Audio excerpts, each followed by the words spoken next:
Foster's Yacht Services over here at Lauderdale Marine Center again on another one of our projects just came to us. This was a referral off a friend, and this is his friend's boat, and he usually doesn't refer anybody, but we're tight, so he referred us he wanted us to take care of it for his friend.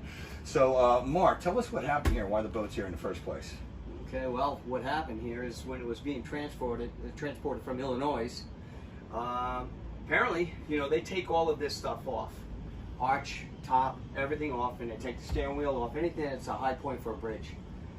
Well, apparently they miscalculated on the one bridge. Miscalculated.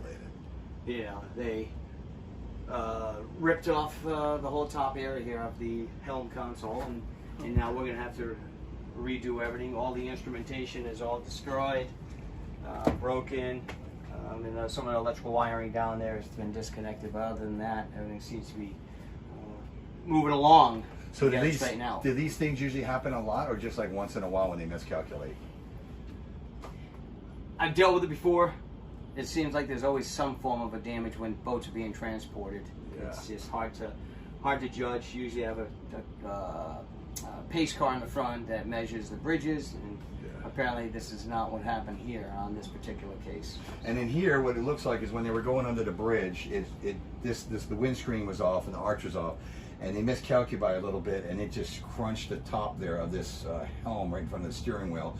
So the kind of work we're going to have to do now is basically we're going to replace the helm gauges, the cluster. We got a couple pieces of electronics, the panels, the gauge panel, and then we're going to have to do all of our fiberglass work there to make it look brand new like it was from the factory.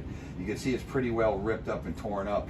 So it's going to take a lot of new fabrication and fiberglass work. We also got to make a little pod for the compass that's going to go there.